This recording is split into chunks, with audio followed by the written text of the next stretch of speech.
ಶಿವಂ ವಾಸ್ತು ಸಮಯವಾಗಿದೆ, ಜೊತೆಗೆ ತಿಳಿಸ್ಕೊಡ್ತಿದ್ರಿ ಮನೇಲಿರೋ ದರಿದ್ರ ಲಕ್ಷ್ಮಿನ ಹೇಗೆ ಆಚೆ ಕಳಿಸ್ಬೇಕು ಅಂದ್ರೆ ಮನೇಲಿ ನಾವು ಉಪಯೋಗಿಸದೇ ಇರೋಂತಹ ಸಾಮಾನುಗಳನ್ನೆಲ್ಲ ಒಂದು ಬುತ್ತಿ ಕಟ್ಬಿಟ್ಟು ಹೋಗಿ ನದಿ ದಡದಲ್ಲಿ ಸುಟ್ಬಿಡ್ಬೇಕು, ಆಮೇಲೆ ಅಷ್ಟೇ ವಿಸರ್ಜನೆ ಮಾಡ್ಬೇಕು ಅಲ್ಲಿವರೆಗೆ ಹೇಳಿದ್ರಿ. ಮುಂದೆ ಏನ್ ಮಾಡ್ಬೇಕು ಗುರುಜಿ? ನೋಡಿ, ಶಿವಂ ವಾಸ್ತುಲಿ ಪ್ರತಿಯೊಬ್ಬ ವರ್ಷ ಮನೆಯಲ್ಲಿ ಶುಚಿರ್ಭೂತ ಮಾಡ್ಕೊಳ್ಳದೆ ಇದ್ದ ಪಕ್ಷದಲ್ಲಿ ಅಂದ್ರೆ ಮನೆಯಲ್ಲಿರ್ತಕ್ಕಂಥ ಸಾಮಗ್ರಿಗಳನ್ನ ಸುಡಿ ಅಂತಲ್ಲ, ಮನೆಯಲ್ಲಿರತಕ್ಕಂಥ ಸಾಮಗ್ರಿಗಳನ್ನ ಬಿಸಾಕ್ತಕ್ಕಂಥದ್ದು. ಯಂತ್ರ ಮಂತ್ರ ತಂತ್ರಗಳನ್ನ ಆ ವಿಶೇಷವಾಗಿರ್ತಕ್ಕಂಥದ್ದು ಮಾತ್ರ ನದಿ ತೀರದಲ್ಲಿ ಸುಟ್ಟು ತದನಂತರ ವಿಶೇಷವಾಗಿ ನದಿಯಲ್ಲಿ ಹರಿಯೋ ನೀರಲ್ಲಿ ವಿಸರ್ಜನೆ ಮಾಡಬೇಕು. ಶಿವ ಏನ್ ಹೇಳ್ತಾನೆ? ಶಿವ ಶಿವ ಅಂತಾನೆ. ಏನಕ್ಕೆ ಶಿವ ಅಂತಾನೆ ಅಂದ್ರೆ ಮನೇಲಿ ಯಾವತ್ತೂ ಶಿವ ಶಿವ ಅಂತ ಇರಬೇಕು, ಶುಭ ಶುಭ ಅಂತ ಇರಬೇಕು ಅನ್ನೋದು ವಿಚಾರ.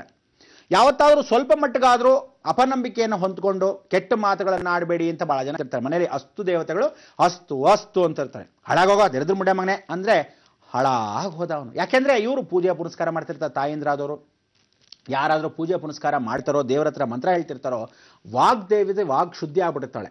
ಅವಳು ಹೇಳಿದ್ದು ನಡೀಲೇಬೇಕು. ಯಾಕಂದ್ರೆ ದೇವಿನೇ ಅವಳ ನಾಲ್ಗೆಯಲ್ಲಿ ಕೂತ್ಕೊಂಡು ಆ ನುಡಿಸಿದಾಗ, ಈ ಮಾತನ್ನ ಮಕ್ಕಳಿಗೆ ತಾಯಿಂದ್ರ ಹೇಳಿದಾಗ ಆ ಮಕ್ಕಳು ಅದೇ ತರ ಹಠ ಮಾಡಿದಾಗ ಹೋಗ ಹಾಳಾಗೆ ಅಂದ್ರೆ ಮುಗಿ ಹಾಳಾಗೇ ಹೋಗೋದು. ಅದಕ್ಕೆ ಯಾವತ್ತು ಶುಭ ಶುಭ ಅಂತ ನಡೀತಾ ಇರಬೇಕು ಅಂತ ಹೇಳುತ್ತೆ. ಇದೆಲ್ಲ ಕಾರಣ ಏನು ಅಂದ್ರೆ ಮನೆ ಬಾಗಿಲ ಮೇಲಿಂದ ಧೂಳುಗಳು, ಹೊರಗಡೆ ಇರತಕ್ಕಂಥ ಮೇಲ್ಭಾಗದ ಅಟ್ಟಗಳಲ್ಲಿ ಇರತಕ್ಕಂಥ ಬೇಡದೇ ಇರತಕ್ಕಂಥ ವಸ್ತುಗಳು, ಸಾಕಷ್ಟು ಉಪಯೋಗಿಸದೇ ಇರತಕ್ಕಂಥ ಪಾತ್ರೆಗಳು, ಹಿತ್ತಾಳ, ತಾಮ್ರ, ಕಂಚು, ಬೆಳ್ಳಿನ ಬೇಕಾದ್ರೆ ತಾತನ ಕಾಲದಲ್ಲಿ ಯಾವತ್ತಾದ್ರೂ ಕಷ್ಟ ಬಂದಾಗ ಮಾರ್ಕೊಳ್ಳಿರಂತೆ. ಆದ್ರೆ ಹಿತ್ತಾಳಿ ಉಪಯೋಗಿಸದೇ ಇರತಕ್ಕಂಥದ್ದು, ದೊಡ್ಡ ದೊಡ್ಡ ಕೊಳಗಗಳು, ಪಂಚಲೋಹದ್ದು, ತಾಮ್ರ ಎಲ್ಲ ಇಟ್ಕೊಂಡ್ರೆ ಬೇಡ ಅಂದ್ರೆ ತಂದು ಆಶ್ರಮಕ್ಕೆ ಕೊಟ್ಬಿಡಿ. ಲಕ್ಷ್ಮವಾಗಿ ಮುಂದಿನ ದೇವಸ್ಥಾನ ಕಟ್ಬಿಡುವೆ ನಾವಲ್ಲ, ಅದಕ್ಕೆಲ್ಲ ಉಪಯೋಗ ಆಗತ್ತೆ.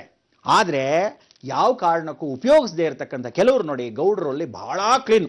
ಎಷ್ಟು ಜನ ಮನೆಯಲ್ಲಿ ಎಲ್ಲ ಪಾತ್ರೆಗಳು, ಹಳ್ಳಿಗೆ ಹೋಗಿ ನೋಡಿ, ಪ್ರತಿ ದಿನ ತೆಗೆದು ಕ್ಲೀನ್ ಮಾಡಿ ತೊಳೆದು ಅಥವಾ ಶನಿವಾರ ಉಪಯೋಗಿಸ್ಕೊಂಡು ಎಲ್ಲಾ ಪಾತ್ರೆ ಶುಭ್ರವಾಗಿ ತೊಳೆದಿಟ್ಟಿರ್ತಾರೆ. ಶಿವಂ ವಾಸ್ತು ಏನ್ ಹೇಳುತ್ತೆ? ಪ್ರತಿಯೊಂದು ಈ ರೀತಿ ದರಿದ್ರ ಇದ್ದಾರೆ, ಅದೆಲ್ಲ ಸಾಕಷ್ಟು ದರಿದ್ರ ಮತ್ತಷ್ಟಾಗತ್ತೆ. ಯಾಕೆ ಅಂದ್ರೆ ಇದೆಲ್ಲ ನೀವು ಬೇಡದೇ ಇರತಕ್ಕಂಥ ವಸ್ತುಗಳು ರಟ್ಟಿರುತ್ತೆ ಅಂದಿರ್ಕೊಳ್ಳಿ.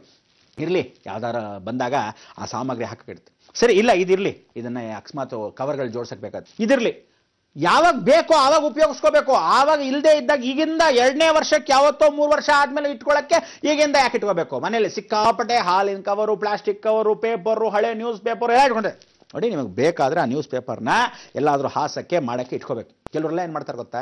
ಮನೆಯಲ್ಲಿ ಎಲ್ಲಾ ಶೆಲ್ಫ್ಗಳಿಗೂ ಪೇಪರ್ ಹಾಕಿರ್ತಾರೆ. ಕೆಲವರು ಅದನ್ನು ತುಂಬಾ ಕ್ಲೀನ್ ಹಾಕಿರ್ತಾರೆ, ಆದ್ರೆ ಅಲ್ಲಿ ಜಿರಳೆಗಳು ಅದೇ ಜಾಸ್ತಿ ಸೇರೋದು. ಪೇಪರ್ಗಳು ಎಷ್ಟು ಉಪಯೋಗಿಸ್ತಿರೋ ಅಷ್ಟು ಜಿರಳೆ ನೇರವಾಗಿ ಹಂಗೆ ಇಡಿ. ದಿನ ತೊಳೆದಿರ್ತೀರ, ವಾರಕ್ಕೆ ದಿನ ಕ್ಲೀನಾಗಿ ಮಾಡಿ ಇಟ್ಕೋಬಹುದು. ಎಲ್ಲಾ ಶೆಲ್ಫ್ಸ್ ಅಲ್ಲೂ ಪೇಪರ್ಗಳು ಹಾಕಿ ಕ್ಲೀನಾಗಿ ಸಾಮಗ್ರಿಗಳು ಜೋಡಿಸೋದು.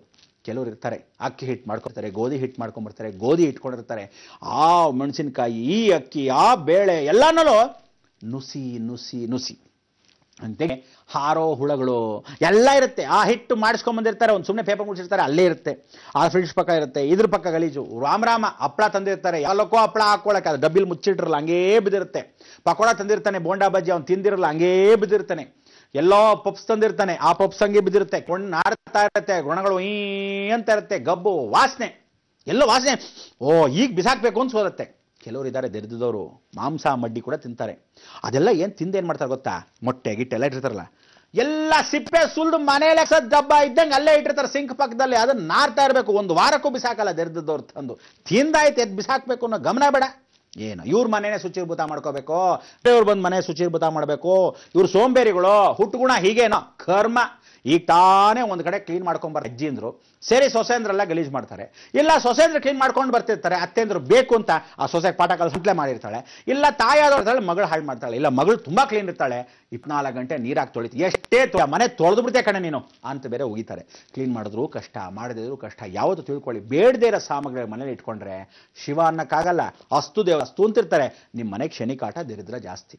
ಮೊದಲು ಶಿವನ್ನ ಸ್ವಾಗತಿಸ್ಬಿಟ್ಟು ಒಂದಷ್ಟು ಮಾತಾಡೋಣ, ಅದಾದ್ಮೇಲೆ ಮಂಗಳವನ್ನ ಹಾಡೋಣ. ಬನ್ನಿ ಆ ಶಿವನ್ ಸ್ವಾಗತಿಸ್ಬಿಡೋಣ.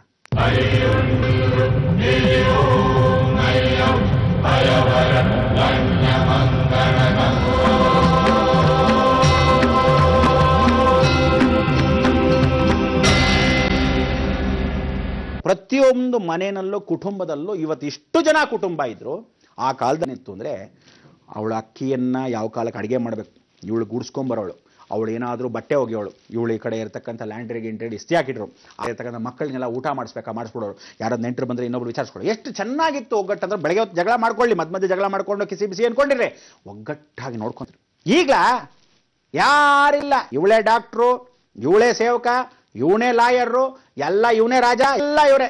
ಅಪಾರ್ಟ್ಮೆಂಟ್ 2 ಗೂಬೆಗಳ ಥರ ಬಿದ್ದಿರುತ್ತವೆ. ಯಾಕೆ ಬೇಕು? ಆ ಮಕ್ಕಳು ನೋಡ್ಕೊಳ್ಳೋಕೆ ಅಯ್ಯೋ ಪಾಪ ಅನ್ನಲ್ಲ, ಆ ಮಕ್ಕಳನ್ನ ಬೀಗ ಹಾಕಿಟ್ಟು. ಇವತ್ತಿನ ದಿವಸ ಇನ್ನೊಂದು ತಮಾಷೆ ಗೊತ್ತಾ, ಎಷ್ಟು ಬೇಜಾರಾಗುತ್ತೆ ಅಂದರೆ, ಎಷ್ಟೋ ಜನ ಡೈವರ್ಸ್ ಮಾಡ್ಕೊಂಡ್ಬಿಟ್ಟಿರ್ತಾರೆ. ಗಂಡ ಹಂತಿ ಡೈವರ್ಸ್ ಆಗ್ಬಿಡ್ತಾರೆ. ಮಗು ನನಗೆ ಬೇಕು ಬೇಕು ಅಂತ ತಾಯಾದವಳು, ಗಂಡ ಅದವನು ನನ್ನ ಮಗು, ನಾನು ಹುಟ್ಟಿಸಿದ ಮಗು ನನಗೆ ಬೇಕು ಅಂತ ಅವನು. ಇಬ್ಬರಿಗೂ ಈ ಕಡೆ 2 ಮಕ್ಕಳಿದ್ರೆ ನೀನೊಂದು ತಗೋ ಅಂತ ಹಾಳಾಗೋಗ್ಲಿ ಅನ್ಬೋದು. ದಯವಿಟ್ಟು ಹೇಳ್ತೀನಿ, ಈ ರೀತಿಯ ಮನೆಗಳನ್ನು ಶುಚಿರ್ಭೂತ ಪಡಿಸ್ಕೊಳ್ಳತಕ್ಕಂಥ ಅವಕಾಶ ಮನಸ್ಸಲ್ಲಿ ಫಸ್ಟ್ ಶುಚಿರ್ಭೂತ ಮಾಡ್ಕೊಳ್ಳಿ. ಜೀವನದಲ್ಲಿ ಎಷ್ಟೋ ಜನ ಗಂಡ ಹೆಂಡ್ತಿರು ಡೈವರ್ಸ್ ಆಗಿರೋರು ಇದ್ದಾರೆ, ತಂದೆ ಆಶ್ರಯ ಇಲ್ಲದೆ ಇದ್ದಾರೆ, ಮಕ್ಕಳ ಆಶ್ರಯ, ತಂದೆ ತಾಯಿಗೆ ಮಕ್ಕಳೇ ಇಲ್ಲದೆ ಇರತಕ್ಕಂಥವ್ರು ಎಷ್ಟು ಜನ ಕುಟುಂಬಗಳಿದೆ. ಅಂಥವರೆಲ್ಲ ಇವತ್ತು ಪರಿಸ್ತಪಿಸ್ತಾ ಇದ್ದಾರೆ. ಏನಂತೆ, ನನಗೆ ಮಕ್ಕಳಿಲ್ವೇ ಅಂತ ಒದಾಡ್ತಾ ಇದ್ದಾರೆ, ಬರ್ತಾರೆ. ಮಕ್ಕಳಿದ್ದವರು ಇಂಥ ರೋಗಗಳು. ದಯವಿಟ್ಟು ಹೇಳ್ತೀನಿ, ಈ ಥರದೆಲ್ಲ ತೊಂದರೆ ಪಾತ್ರಗಳನ್ನು ನೀವು ದಯವಿಟ್ಟು ಮಾಡ್ಕೊಳ್ಳದೆ ಮನೆ ಶುಚಿರ್ಭೂತ ಪಡಿಸ್ಕೊಳ್ಳಿ. ಇಲ್ಲ, ಪ್ರತಿಯೊಂದು ಜೀವನದಲ್ಲಿ ಶಿವಂ ವಾಸ್ತುವಲ್ಲಿ ಮನೆಯಲ್ಲಿರ್ತಕ್ಕಂಥ ಸಂಸಾರಗಳು ಸುಖವಾಗಿರಬೇಕು ಅನ್ನೋದೇ ನಿಜವಾದ ಅಭಿಲಾಷೆ ನಮ್ಮದು. ಆದರೆ ಎಷ್ಟು ಜನ ಹಾಳು ಮಾಡ್ಕೊಂಡಿದ್ದಾರೆ. ಈಗಲೂ ಕಾಲ ಮಿಂಚಿಲ್ಲ. ಕಲಿಯುಗದ ಈ ಕೊನೆ ವಿಶೇಷವಾಗಿರ್ತಕ್ಕಂಥ ಮಾರ್ಚ್ ಅಷ್ಟೊತ್ತಿಗೆ ನಾನು ಮಾಡ್ತಾ ಇರೋ ಪ್ರಳಯ ರುದ್ರ ಶನೇಶ್ವರ ಮಹಾಯಜ್ಞದಲ್ಲಿ ಕರ್ಮಗಳು ಕಳ್ಕೊಳ್ಳಿ ಅಂದರೆ ಬರೀ ನಿಮ್ಮ ಕಷ್ಟಗಳು ಕಾರ್ಪಣ್ಯಗಳು ಕಳ್ಕೊಳ್ಳಿ ಅಂತಲ್ಲ, ಇಂಥ ಕರ್ಮಗಳು ಸಾಕಷ್ಟಿವೆ, ಅದನ್ನೆಲ್ಲ ಸೇರ್ಪಡಿಸ್ಕೊಳ್ಳಿ ಅನ್ನೋದೇ ಆ ಶನೇಶ್ವರ ಪ್ರಾರ್ಥನೆ. ಇಂಥ ಒಂದು ಪ್ರಾರ್ಥನೆಯಲ್ಲಿ ಸುಖವಾಗಿ ಜೀವನ ಮಾಡಬೇಕು ಅನ್ನೋದೇ ಶಿವಂ ವಾಸ್ತು. ಇವತ್ತು ಅಷ್ಟು ಮಾತಾಡಿದ್ದೀನಿ, ಮತ್ತಷ್ಟು ಮಾತಾಡ್ತೀನಿ. ಸ್ವಲ್ಪ ಕಾಯ್ತಾ ಇರಿ. ವಿಷ್ಣು ಸಹಸ್ರನಾಮ ಮಹಾವಿಷ್ಣು ಕಾಯ್ತಾ ಇದ್ದಾನೆ. ಗುರುಜಿ, ಇವಾಗ ಏನ್ ನೀವ್ ಹೇಳಿದ್ರಿ, ಆ ಘಟನೆ ಕೇಳಿ ನಿಜಕ್ಕೂ ನೋವಾಗತ್ತೆ. ಆದ್ರೆ ಅದರ ಮೂಲ ಎಲ್ಲಿ ಅಂತ ಹುಡುಕ್ತಾ ಹೋದ್ರೆ ಅದು ನಿಲ್ಲೋದೇ ನಮ್ಮ ಯುವ ಪೀಳಿಗೆಗೆ ದೊಡ್ಡವ್ರ ಮೇಲೆ ಭಯ ಭಕ್ತಿ ಇಲ್ಲ, ಅವ್ರು ನಮ್ ಜೊತೆ ಇರ್ಲಿ ಅನ್ನೋ ಒಂದು ಮನೋಭಾವ ಇಲ್ಲ. ಮನೇಲಿ ಯಾರಾದ್ರೂ ಹಿರಿಯರಿದ್ರೆ ಖಂಡಿತ ಇಂತಹ ಅವಘಡಗಳು ಸಂಭವಿಸೋದೇ ಇಲ್ಲ ಅಲ್ವೇ ಗುರುಜಿ?